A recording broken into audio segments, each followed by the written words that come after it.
À la une ce soir. Il y a eu des excuses qui ont été exprimées par le fédéral. Donc, pour moi, ça me rassure.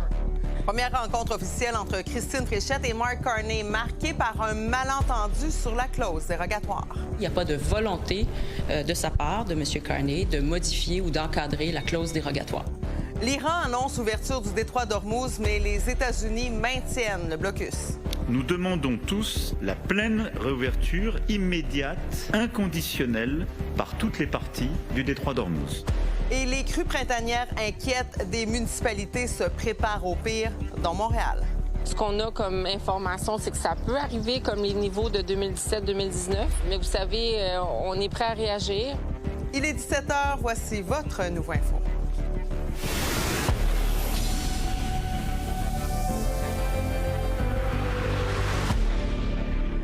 Bon vendredi tout le monde, contente de vous retrouver. Ça a été une journée pas mal occupée pour la première ministre du Québec, Christine Fréchette, qui s'est rendue à Ottawa aujourd'hui pour une première rencontre officielle avec le premier ministre canadien Mark Carney. Et c'est une question constitutionnelle qui a retenu l'attention, un malentendu sur la clause dérogatoire.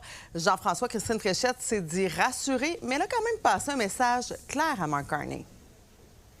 Oui, c'est le ministre de la Justice, Sean Fraser, qui a soulevé la controverse ce matin à la radio de CBC. Il a mentionné qu'il était prêt à encadrer l'utilisation par les provinces de la clause dérogatoire. La clause dérogatoire, ça permet donc aux provinces de protéger leurs lois contre donc les recours aux tribunaux en vertu de la Charte canadienne des droits et libertés. Le Québec l'utilise notamment pour protéger les lois sur la laïcité, mais également la loi 96 sur la protection du français. Elle a mentionné, Christine Fréchette, avant d'arriver à sa rencontre avec Mark Carney, qu'il n'était pas question de toucher à cette loi. Et Mark Carney, pendant la rencontre d'une heure, l'a rassuré.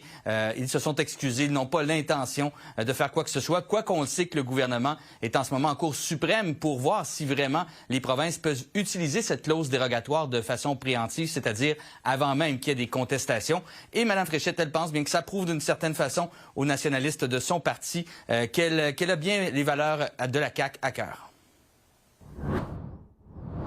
Ils ont vu la vitesse à laquelle j'ai réagi suite à la déclaration du ministre Fraser. Et lors de mon assermentation, lors de mon discours de victoire, et puis dans les mois qui vont venir, je vais marteler le fait qu'on est un parti qui défend les champs de juridiction québécoises, la culture, la langue, l'identité québécoise. Donc, je pense que s'il y avait matière à être convaincu, je pense qu'aujourd'hui, ça en donne une preuve que je réponds à l'appel et que je suis pleinement dans le positionnement de la coalition. Et par la suite, en après-midi, elle a confirmé une promesse qu'elle avait faite pendant la campagne, c'est-à-dire de rembourser jusqu'à 5 875 $ de la taxe de bienvenue, donc des droits de mutation pour les premiers acheteurs pour les maisons de moins d'1 million $. Jean-François, il y a aussi le chef libéral provincial, Charles Milliard, qui s'est retrouvé dans l'eau chaude en raison de la clause dérogatoire. Ben oui, encore une fois, hier, il a dit qu'il pourrait peut-être la conserver pour la loi 96, donc pour protéger le français. Ça a soulevé la colère du côté des anglophones. Aujourd'hui, il a précisé un peu sa position, mais quand même maintient ce qu'il a dit en gros hier. On peut l'écouter. Je veux modifier certains éléments de 96 et en ajouter d'autres qui vont faire une promotion différente et une valorisation de la langue française. Et ensuite de ça, les outils juridiques sont disponibles au besoin. La communauté anglophone, je leur dis la même chose en anglais. J'ai donné une entrevue ce matin. Ils doivent comprendre, comme tous les Québécois, que la protection du français au Parti libéral du Québec, c'est important, mais je vais le faire, contrairement à la CAQ, en protégeant les droits traditionnels des communautés. Hier, Charles Milliard avait soulevé cette controverse après avoir été questionné quand même de façon très serrée par les journalistes ici à la colline parlementaire. Il avait fini par dire qu'il voulait, parmi ces changements, notamment éviter que les entreprises aient un trop lourd fardeau à cause de la loi 96, notamment. Et également, il y a le 6 mois pour les services en français, qu'on ne peut pas avoir plus que 6 mois avant d'avoir des services en français pour les immigrants. Ça aussi, il veut changer. Mais pour ce qui est de ce qu'il voudrait changer en lien avec la loi 96, c'est pas encore clair. Merci Jean-François.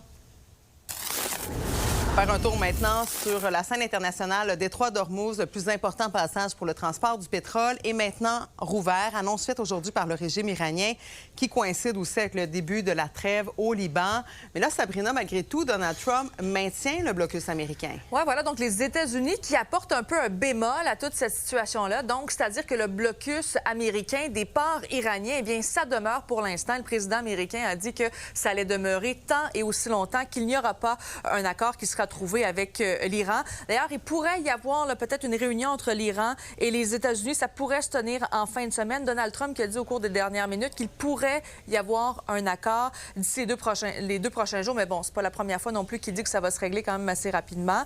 Le point de passage, donc, de 20 du pétrole mondial qu'on voit d'ailleurs à l'écran, comme tu le disais, est rouvert. Le temps, il faut le dire quand même, du cessez-le-feu. La bourse de New York, quand même, qui a terminé la journée en nette hausse. Le S&P 500 qui était en hausse de 1,2 par exemple. Et plus tôt aujourd'hui, justement, il y a le secrétaire américain au commerce, Howard Lutnick, qui a justement souligné l'effet de la réouverture du détroit d'Ormuz. So the price of oil dropped 10% this morning. So the opportunity, the concept of changing the global threat level is fundamental. And I think what's happened is we have Stockholm Syndrome. We're used to terrorism being part of our society. And the concept of breaking terrorism is a unique concept that hasn't really been driven into the risk premium of the world. Et d'ailleurs, il y a le président américain qui a dit que l'Iran a accepté de cesser de soutenir également le Hezbollah et le Hamas. On sait que c'est quelque chose qui tenait vraiment à cœur aux États-Unis. Donc, la réouverture du détroit d'Ormuz, bien sûr, ça a été bien accueilli quand même par les leaders de différents pays. Il y a d'ailleurs une rencontre aujourd'hui du côté de Paris. On peut aller écouter Emmanuel Macron. Nous saluons également l'annonce d'une réouverture, en contrepartie d'ailleurs de ce cessez-le-feu, qui a été décidé par l'Iran pour le détroit d'Ormuz. Tout cela va dans la bonne direction. Bon, Sabrina, il y a aussi le Liban qui souhaite un accord de cessez-le-feu durable avec Israël. Oui, voilà, donc le Liban qui a précisé aujourd'hui qu'il veut vraiment des accords permanents avec Israël, avec qui ils sont en guerre, on sait, depuis quand même plusieurs mois. Et bien sûr, les accords permanents, il veut que ce soit après, bien sûr, la fin du cessez-le-feu. Vous venez de le voir, le président libanais Joseph Aoud qui a affirmé dans une déclaration télévisée que son pays travaille donc justement à ces accords-là avec Israël. Il a dit quand même qu'un accord n'irait pas contre les droits des Libanais. C'est ce qu'il a promis quand même aujourd'hui. Il n'y a pas de territoire non plus qui sera cédé du côté israélien. Donc, il y a quand même cet élément-là qui est super important. Il a dit les discussions directes avec Israël, c'est pas nécessairement de la faiblesse.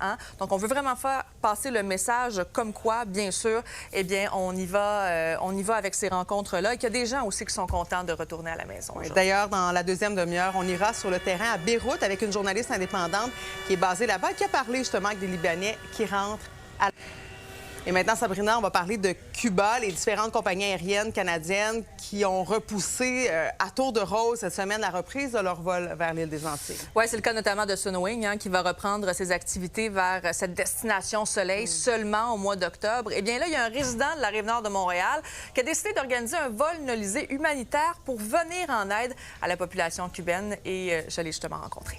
Bonjour, j'espère que vous allez bien. Je veux juste remercier tout le monde qui s'est inscrit à Varadero nous attend. Varadero nous attend. C'est l'initiative d'un citoyen de Terrebonne, Christian Lemire. Sa conjointe vit à Cuba avec ses enfants et il voulait trouver un moyen pour aller rejoindre sa conjointe, mais également aider le peuple cubain. J'essaie de les aider du mieux que je peux. Puis je sais que le peuple souffre vraiment, les personnes âgées, les femmes monoparentales avec des enfants, puis même les travailleurs maintenant dans le tourisme, ils ont vraiment de la misère à se nourrir. Et pour y arriver, il a eu une idée. Noliser un vol en partance de l'aéroport de Montréal vers Varadero, à Cuba. On loue ça comme un avion? Bien, j'ai fait des recherches avec ChatGPT, drôlement dit, mais oui, ça se frette des avions. C'est entre 180 et 189 passagers, l'idéal. Environ 200 000 $. plus ou moins. Et maintenant, l'engouement envers le vol humanitaire de Christian est vraiment palpable. On se parle depuis tantôt, puis ta montre n'arrête pas de Oui, c'est ça. Ça, c'est des gens qui t'écrivent, hein? Effectivement, effectivement. J'en ai la chair de poule tellement que ça me donne de l'énergie, puis que, tu sais, je fais ça pour la bonne cause. Je connaissais pas du tout Christian. J'ai vu passer ce projet-là, même chose, sur les sites sur lesquels je suis déjà, sur les réseaux sociaux. Ça m'a interpellée, bien entendu. J'ai écrit tout de suite, j'ai dit, écoute, si tu as besoin d'un coup de main, je lève la main. Puis Christian, lui, avec son projet, ben, il va peut-être nous aider justement à pouvoir aller les aider encore plus près à Cuba, parce qu'en ce moment, c'est vraiment compliqué. Mon copain, là, mais lui, il s'était acheté un cheval justement parce qu'il n'y avait plus d'essence. Puis il se l'est fait voler, le cheval, en même pas 2 semaines. Oh. Les besoins sont donc grands. Les participants souhaitent apporter de tout, des médicaments, des produits d'hygiène et des dons en argent. Mais on peut se poser la question, comment s'assurer que le projet est fiable? C'est sûr qu'ils nous connaissent pas, les gens, mais je pense que un amoureux de Cuba ou quelqu'un qui aime Cuba, qui aime le peuple cubain, a cette croyance-là, puis il embarque pour ça, parce que c'est ça qui nous lie. Et outre ça, Christian a vraiment des contacts avec une agence, donc les gens n'auront pas à nous... C'est pas à nous directement qu'ils vont nous payer. C'est vraiment quelque chose de légal. Et est-ce qu'on aide vraiment le peuple cubain en organisant un voyage humanitaire? Il y a vraiment deux façons de voir les choses complètement différentes. Mais moi, j'ai envie d'aller écouter mes amis dans les resorts puis d'aller leur apporter un câlin avec des Tylenol, avec un paquet de choses. Les gens impliqués souhaitent être en mesure de décoller au début du mois de mai. C'est vraiment mon but, là, qu'on soit un tsunami d'amour pour les Cubains. À Montréal, Sabrina Rivet pour Nouveau Info. Les cols bleus en grève ont bruyamment manifesté devant l'hôtel de ville ce matin à Montréal. C'est leur 3e et dernière journée de débrayage. La rue Notre-Dame a dû être fermée dans ce secteur. Hier, les syndiqués ont perturbé la circulation près du stade olympique. Les salaires sont au cœur du litige. La ville propose une augmentation de 11 sur 5 ans. Une offre indécente selon le syndicat canadien de la fonction publique qui réclame plutôt 7 par année.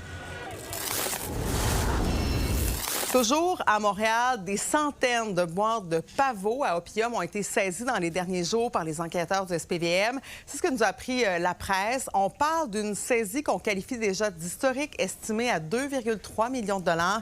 On fait le point tout de suite avec notre collaborateur et ancien directeur adjoint à la direction des enquêtes criminelles de la Sûreté du Québec. Bonsoir, Yannick. Bonsoir, Marie-Claude. Alors, c'est quand même assez rare, ce genre de saisie-là. Oui, effectivement, c'est très rare. Au Canada, il y a eu quelques saisies historiquement, mais c'est quelque chose qu'on voit vraiment rarement. Ouais. Le pavot à opium, c'est quoi au juste? Est-ce que c'est une substance qui est dangereuse?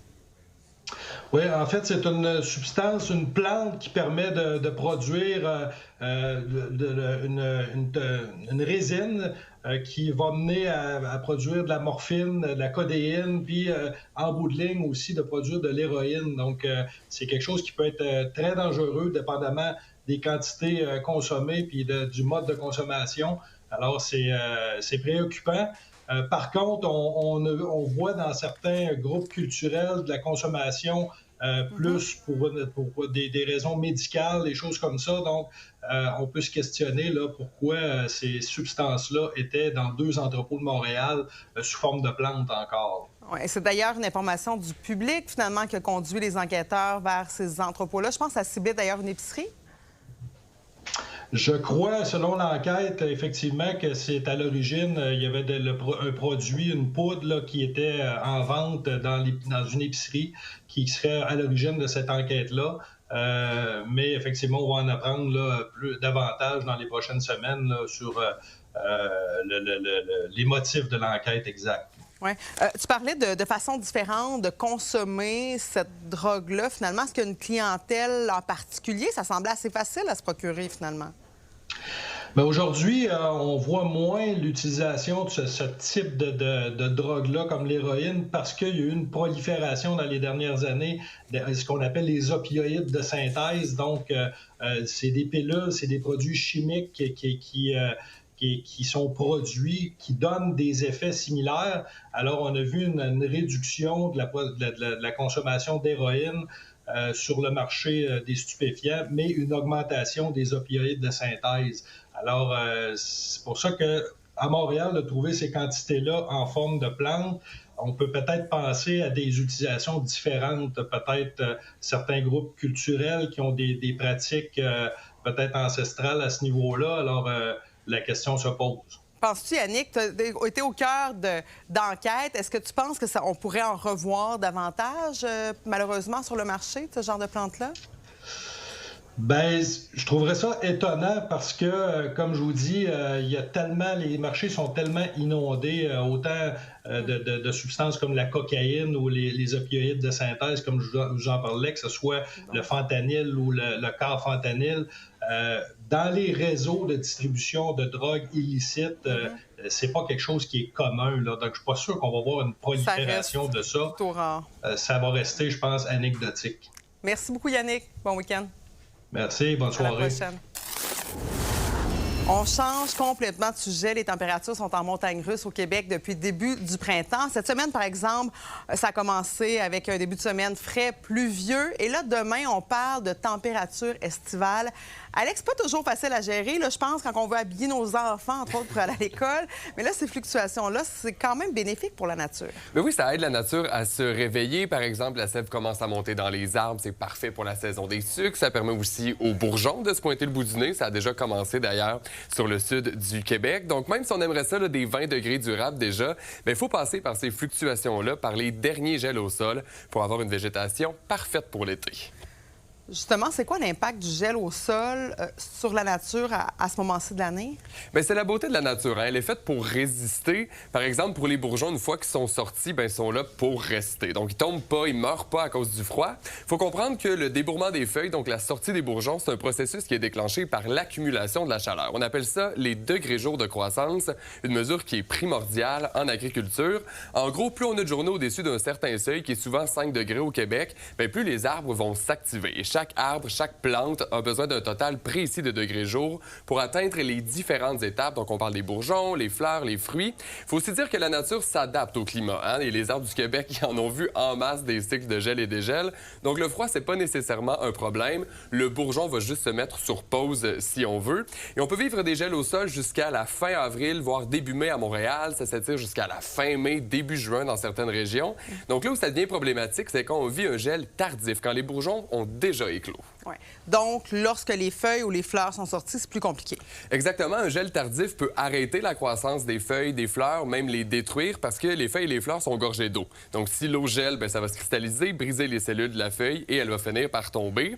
Et si on a moins de feuilles et de fleurs au printemps, bien, nécessairement, il va y avoir des conséquences à l'été, donc pour la pollinisation, par exemple. Et là, c'est le temps des semis. On se prépare pour le potager, mais peut-être un petit conseil en terminant? Oui, on va attendre un peu. En fin de semaine, vous allez vouloir sortir à l'extérieur, préparer tout ça. Par contre, le risque de gel au sol est encore présent pour plusieurs régions au Québec. Donc oui, on part nos semis à l'intérieur, mais pour la mise en terre, on peut attendre encore un peu. Bien reçu. Merci, Alex. Merci. Violent incendie dans un motel de la Pente Douce à Magog ce matin. Un coup dur dans la région. Les détails au retour.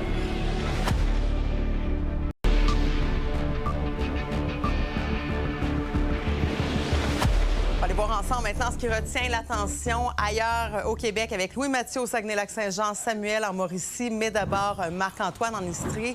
Il y a un violent incendie chez vous qui fait rage dans un motel à Orford. Oui, tout à fait. Le motel La Pente Douce, situé sur la rivière, sur le chemin de la rivière aux Cerises à Orford, a fait la proie des flammes ce matin.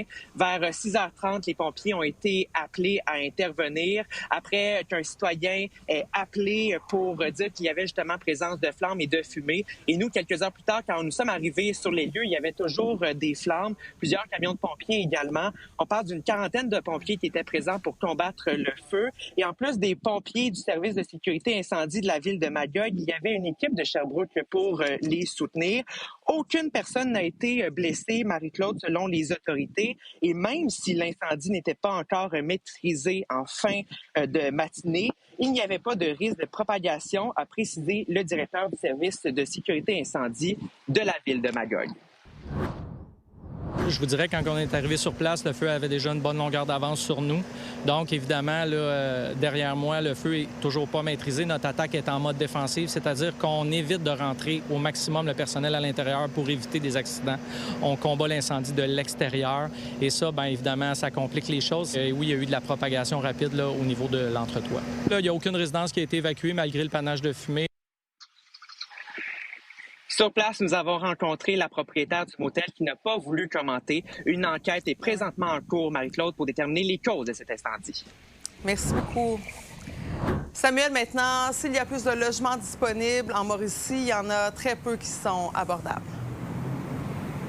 Effectivement, ce qu'il faut savoir, c'est qu'à Trois-Rivières, le taux d'inoccupation a toujours été très bas. On parle d'une moyenne de 0,9% et même de 0,4% dans les 2 dernières années. Mais il a remonté et atteint désormais 2,7%. Pour rappel, un taux qui serait considéré comme sain est aux alentours de 3%.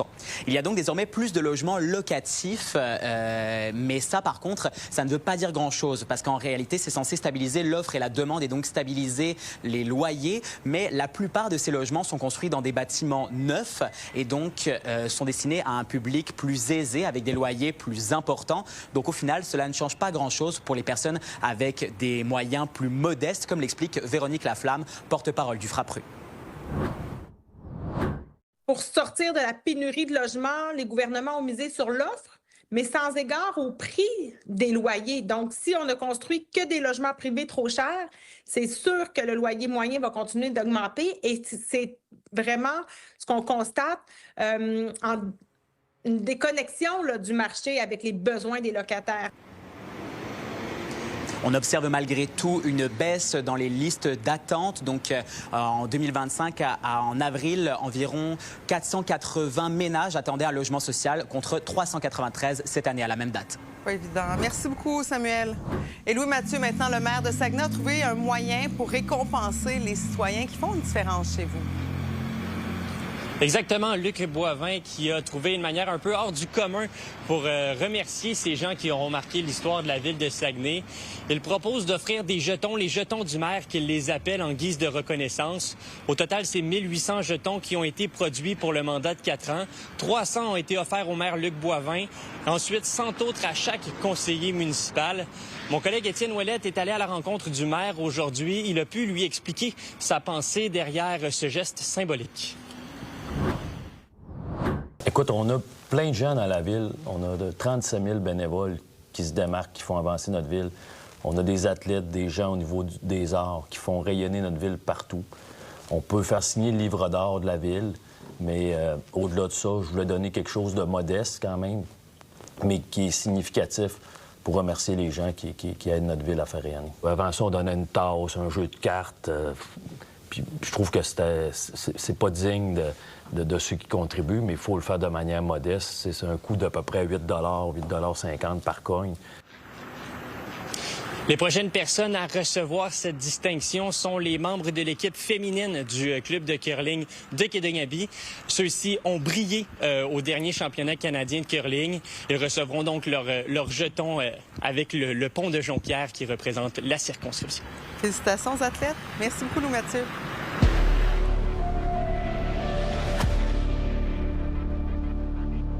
Nous attend au cours de la prochaine demi-heure. Cessez-le-feu fragile au Liban qui accuse déjà Israël d'avoir violé la trêve. On s'entretient avec une journaliste sur place à Beyrouth. Une journée productive pour la nouvelle première ministre du Québec. Christine Fréchette s'est rendue à Ottawa et a aussi fait une annonce en matière d'accès à la propriété. Analyse d'Alain Reyes. Et les Canadiens se préparent pour leur premier match de série face au Lightning. On en discute avec les gars du 5 à 7. Mais d'abord, on pourrait franchir des niveaux d'eau records en fin de semaine dans le Grand Montréal. Des niveaux similaires à ce qu'on a connu en 2017-2019, alors que des inondations historiques avaient frappé le Québec. Lily, ce n'est pas qu'à Montréal qu'on est sur le qui-vive. Il y a d'autres régions, d'autres grandes villes aussi qui sont sur un pied d'alerte.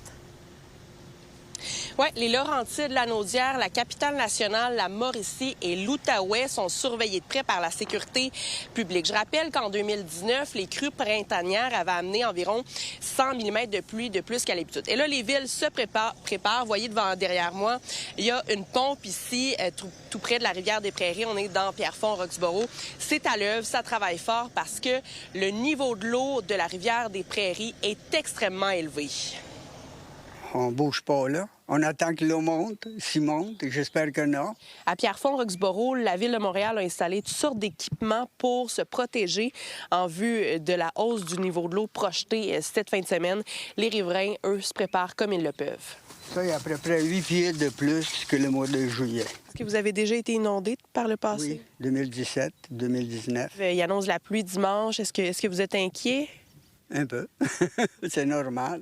De 15 à 25 mm de pluie sont attendus dans le sud de la province dimanche. Et avec la fonte des neiges qui se poursuit ailleurs au Québec et qui pourrait faire monter le niveau des eaux, la Ville de Montréal se prépare à tous les scénarios possibles. On est pas mal prêt à réagir si jamais les eaux arriveraient à monter autant du niveau qui est en ce moment potentiellement 2017-2019. On verra ce qui va arriver dans les prochains jours. Les modulaires, les barrages portatifs, les sacs de sable, la communication avec les citoyens qui demeurent dans ces secteurs-là pour expliquer leurs responsabilités. Oui, nous, on fait le plus possible au niveau du domaine public, mais les résidents ont la responsabilité aussi de protéger leurs biens. Un des exemples de prévention, c'est cette digue érigée par la Ville sur la rue Notre-Dame-des-Anges dans l'antique quartier-ville. On est sur la rue Cousineau. C'est un endroit qui a été inondé dans les dernières années. Et là, la Ville de Montréal se prépare en vue de ce week-end. Donc vous, là, vous étiez ici en 2019. C'est quoi vos souvenirs? Je me rappelle que le matin, on s'est réveillés, puis on a vu qu'il y avait des pompiers. C'était tout rempli, la rue. Comment tu vois la prochaine fin de semaine?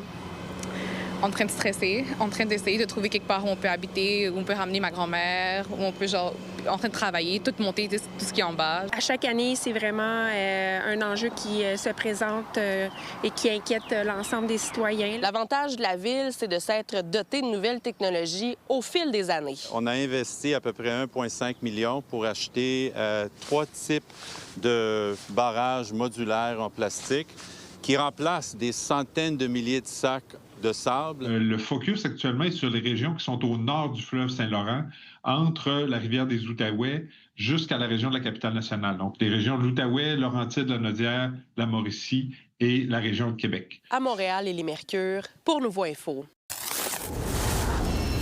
Le cessez-le-feu de 10 jours entre Israël et le Liban est officiellement entré en vigueur à minuit, heure locale. Le conflit dure depuis 1 mois et demi maintenant. Il a déjà fait plus de 2000 morts au Liban, plus d'1 million de personnes qui ont été déplacées. Pour en parler, on retrouve tout de suite à Beyrouth, la capitale libanaise, la journaliste indépendante Amélie David. Bonsoir, Amélie.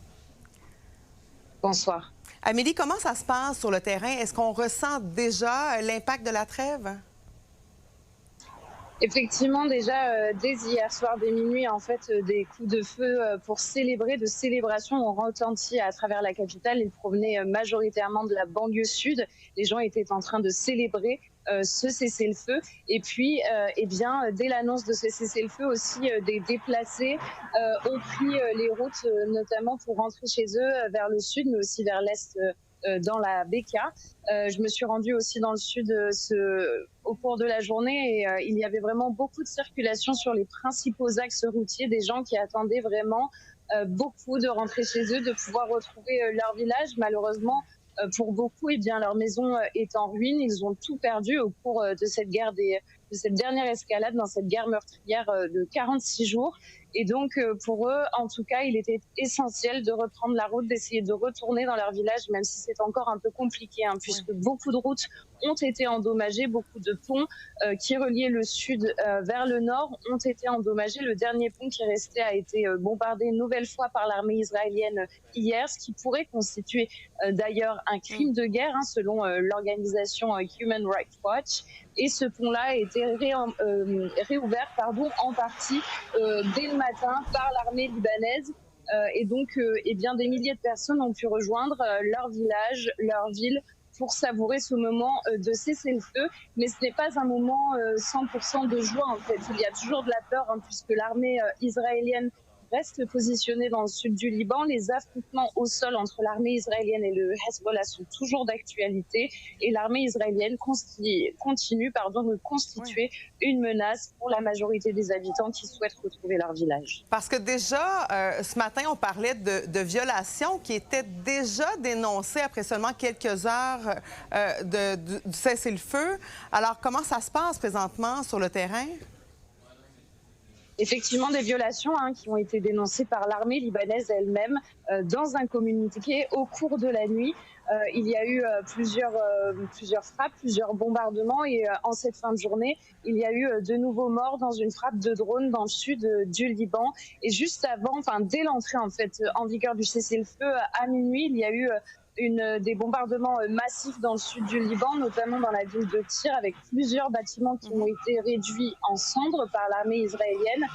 Il y avait au moins, selon le dernier bilan officiel, une quinzaine de morts, mais plus d'une dizaine de personnes toujours portées disparues, notamment sous les décombres. Et j'ai pu me rendre sur le site de ces immeubles-là. Et effectivement, je me suis entretenue avec les proches qui attendaient toujours de savoir, de connaître, de savoir en fait où étaient leurs proches, puisqu'ils n'avaient toujours aucune nouvelle et la sécurité et la défense civile étaient toujours sur le terrain en train de fouiller les décombres. Donc oui, il y a toujours des violations et la trêve reste plus que fragile à l'heure actuelle. Reste fragile. Merci beaucoup, Amélie David, journaliste indépendante en direct de Beyrouth.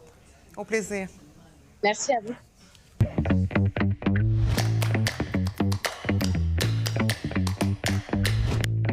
Bonjour Alain. Salut Marie-Claude. On va revenir chez nous pour parler de cette rencontre, première rencontre officielle entre Mark Carney et Christine Fréchette aujourd'hui. Ça a commencé par un malentendu sur la clause dérogatoire qui s'est bien terminé finalement et qui a permis aussi à Mme Fréchette d'exprimer une position assez claire, là. Oui, tout à fait. Mme Fréchette n'a pas chômé depuis qu'elle est première ministre. Elle multiplie les rencontres. Elle est montée à Ottawa aujourd'hui, rencontrer Mark Carney. Puis comme tu l'as souligné, Marie-Claude, à cause d'un commentaire de Sean Fraser, le ministre, un des ministres fédéraux, qui a laissé sous-entendre que le fédéral voulait peut-être recadrer les règles qui entourent la clause dérogatoire. Alors, Mark Carney s'est même excusé. Christine Fréchette, naturellement, a gardé un ton ferme. C'est un enjeu qui est très sensible, particulièrement au Québec, en Alberta et en Saskatchewan, 3 provinces qui revendiquent le fait de garder clairement ce pouvoir-là, qui est le pouvoir de pouvoir utiliser cette clause dérogatoire pour pouvoir se protéger de contestations judiciaires pour des lois qui touchent la province. Alain, si on oublie ce malentendu-là, on a l'impression qu'ils se sont quand même assez bien entendus, M. Carney et Mme Fréchette. Les deux ont beaucoup d'expérience en économie. Est-ce qu'ils parlent le même langage? Comment tu vois ça, cette prochaine relation-là? Oui, je trouve ça très intéressant parce que Mark Carney aurait pu garder certaines distances, sachant qu'il reste que quelques mois à la CAQ, sachant aussi que ça va très mal pour la CAQ, que les chances qu'ils soient au pouvoir à partir du mois d'octobre ne sont pas grandes.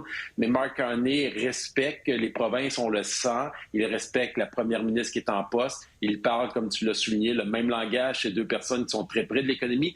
Et ils sont aussi très conscients que ce qui touche les citoyens, c'est le coût de la vie et les emplois. Donc, Christine Fréchette, on le voit, là, c'est tous des mesures qui vont toucher le portefeuille des gens qu'elle veut mettre de l'avant rapidement parce qu'elle n'a pas beaucoup de temps. Puis Mark Carney, on le constate, c'est vraiment vers ça qu'il va. On l'a vu avec la taxe d'accise sur l'essence, qu'on va voir les effets dès lundi prochain, 10 sous de moins.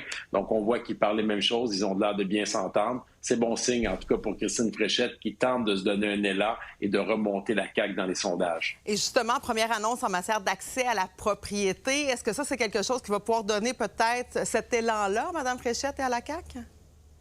En tout cas, les jeunes, particulièrement, qui veulent acheter une première maison, vont être contents. On le sait tous, lorsqu'on achète une maison, la première facture qu'on reçoit en courant d'année, c'est la taxe de bienvenue. C'est beaucoup de dollars qui se prend dans nos poches alors qu'on commence à se faire une vie. Donc, pour 38 000 personnes, d'après les calculs d'Éric Girard, le ministre des Finances, ces gens-là, ces jeunes familles vont pouvoir sauver jusqu'à 5 875 $. C'est quand même un montant qui est quand même assez important. Ouais. Et ça va se faire avec un crédit remboursable, tandis que c'est une taxe municipale. Elle contourne un peu le fonctionnement et elle rembourse les gens directement. Une bonne mesure pour plusieurs jeunes qui veulent s'acheter une première propriété. Merci beaucoup, Alain. Bon week-end. Fait plaisir. Bon week-end.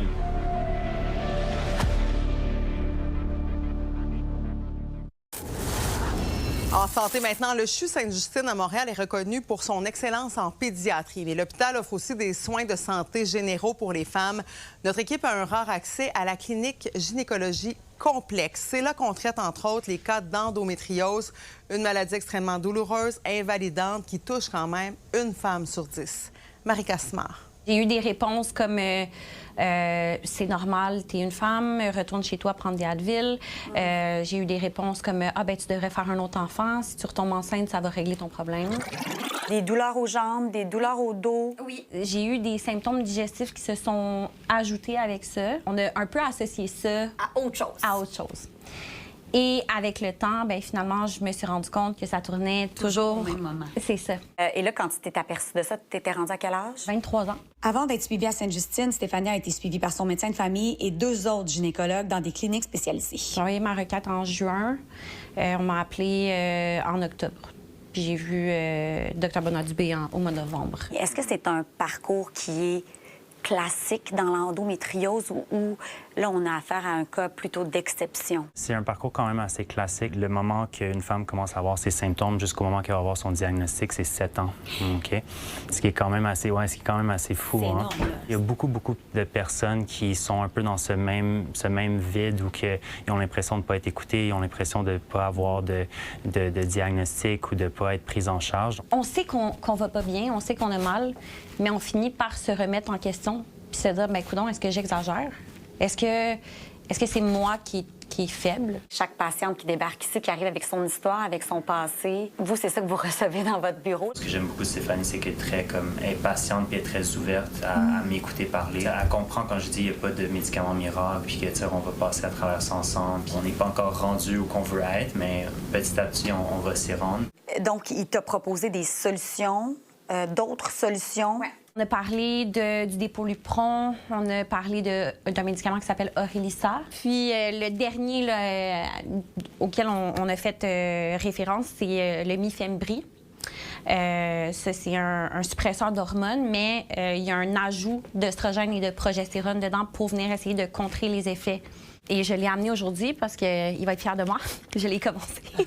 Le médicament, mettons, que Stéphanie est en train de prendre, c'est pas un médicament qui est si vieux que ça. Ça fait seulement quelques années qu'il est sur le marché. Au Canada, ça fait seulement 2 ans, je pense, qu'il est sur le marché. Puis il vient justement d'être approuvé pour être remboursé par la RAMQ. Ces médicaments-là, c'est des médicaments qui sont très, très poussés puis qui sont très, très dispendieux. On parle de 300 $ à peu près par mois, mettons, pour un médicament comme ça. Donc, c'est certain que quand on sait que ce médicament-là peut faire une grosse différence chez la patiente, mais cette patiente-là n'est pas capable de se le procurer, ça brise toujours un petit peu le cœur. Surtout au Québec, quand on parle au niveau sociétal, la santé de la femme a toujours été un sous-investissement au niveau de la santé de la femme. Donc, juste dans cette clinique-là, nous, on a la chance d'avoir une infirmière qu'on appelle une infirmière pivot qui va vraiment être comme le genre de pivot entre la patiente et tous les autres intervenants. Tu te sens écoutée? Écoutée, comprise, entendue. Ouais. J'entends que c'est pas facile ton quotidien, j'entends que tu souffres. Je l'entends, je te comprends, puis on va essayer de trouver des solutions ensemble. À Montréal, Marie Cassimard pour Nouveau Info.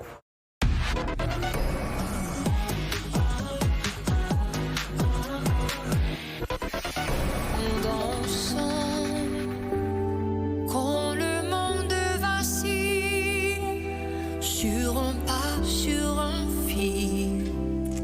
Bonsoir, Raphaël. Bonsoir, Marie-Claude. Là, on l'attendait, mais finalement, la nouvelle chanson de Céline Dion est sortie au beau milieu de la nuit. Oui, c'est sorti à minuit. Dansons, la chanson du retour de Céline. Et c'est une chanson qui est là...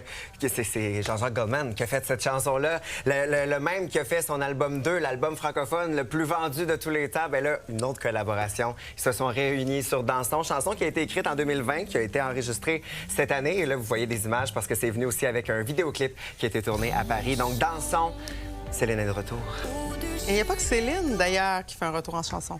Mixmania. Ça fait près de 25 ans. Et le retour de les Mixmaniacs, vous allez capoter 2 nouvelles chansons pour Mixmania. Vous allez entendre d'abord Rattraper le temps, puis Pop le Party.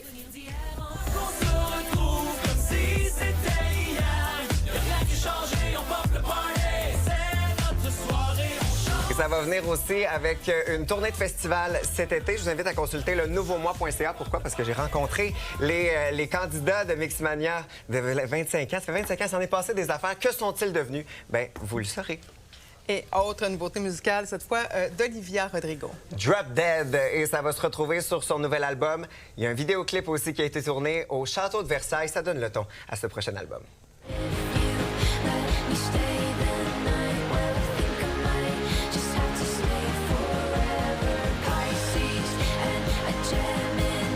L'album qui s'intitule You Seem Pretty Sad for a Girl So in Love. C'est un long titre. Ça va sortir le 12 juin prochain. Puis là, je vous nomme plein de nouveautés musicales comme ça. Et vous allez pouvoir continuer de faire des nouveautés en fin de semaine parce que c'est la journée des disquaires. Donc, un peu partout au Québec. C'est pas qu'à Montréal, c'est aussi au Saguenay. Ça a lieu aussi même à Chicoutimi. Donc, il y a différents disquaires qui vous proposent entre autres prestations d'artistes, mais aussi des vinyles que vous ne pourriez pas trouver autre que lors de cette journée des disquaires qui est demain. Donc, des vinyles complètement exclusifs. Donc, les mordus de musique, ceux qui sont des collectionneurs aussi. Bien, c'est pour vous cette journée-là. C'est le temps de faire des découvertes. Merci. On se retrouve à 22h. À tantôt.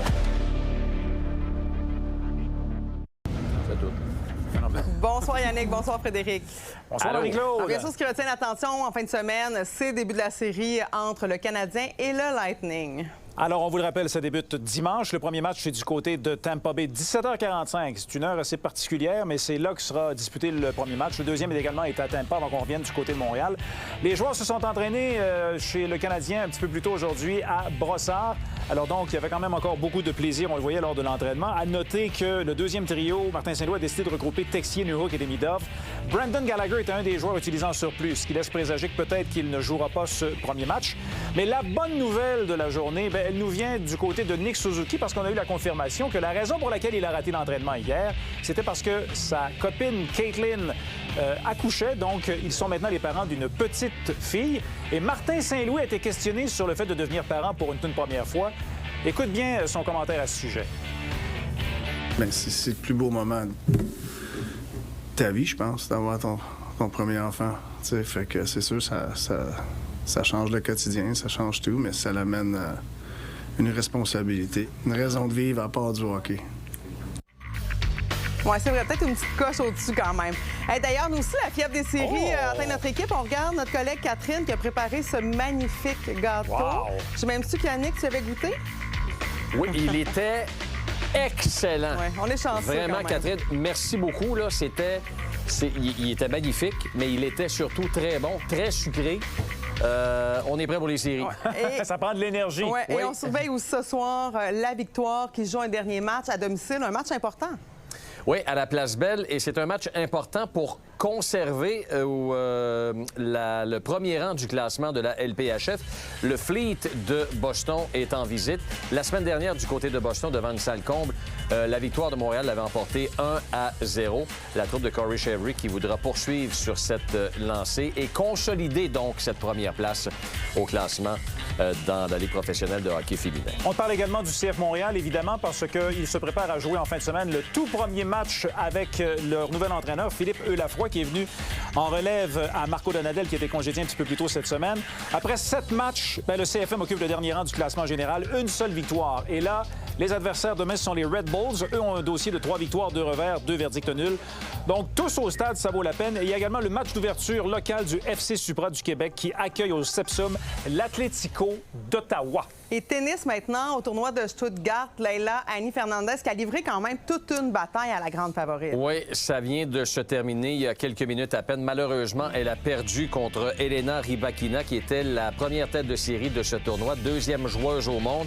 Ça s'est terminé 7-6, 4-6 et 6-7. Belle performance pour la Québécoise. Et Denis Shapovalov, lui, du côté de Munich, malheureusement, a perdu en quart de finale contre un joueur issu des qualifications, Alex Molcan, en 2 manches identiques de 6-4. 8-8 l'affiche de Shapovalov depuis le début de la saison. Et en terminant, les robots qui sont encore loin d'avoir rejoint l'humain? C'est assez surréaliste, c'est du côté de Pékin. Regarde bien, c'est le départ, donc c'est une course de robots. Malheureusement, il n'a fait que quelques pieds avant d'éclater en 1000 morceaux. Ce qui est très drôle, c'est qu'on a eu le réflexe d'aller le ramasser, ce robot, avec une civière, au grand plaisir des amateurs-là. Ça prouve encore que l'humain est en avance sur le robot dans bien des aspects. Il y a des gens qui ont crié « ça perd l'hypopète ». Ouais. Une chance, ça n'a pas trop fait mal. Bon, ben merci les gars, bonne fin de semaine. Bonne fin de semaine, bye-bye. Maintenant, Air Canada suspend ses vols vers l'aéroport John F. Kennedy de New York pendant 5 mois. La mesure va être en vigueur du 1er juin au 25 octobre. La décision s'explique par la hausse du prix du carburant. Il faut dire que le kérosène coûte 2 fois plus cher depuis le début du conflit avec l'Iran. Les clients concernés seront tous contactés. On vous a aussi parlé de ce loup qui s'est échappé d'un zoo en Corée du Sud. Il a finalement été attrapé après 9 jours de cavale. Des centaines d'agents, des drones, des caméras thermiques ont été déployés pour le retrouver. C'est finalement un citoyen qui a signalé la présence de l'animal dans un parc et les autorités ont réussi à le capturer en tirant une fléchette tranquillisante. Il se porte bien. Alors voilà, c'est complet pour ce bulletin. À 22h, il sera question du début de la série entre le Canadien et le Lightning avec Maker Gerdie. On va aussi faire le point sur les risques d'inondation. À tantôt.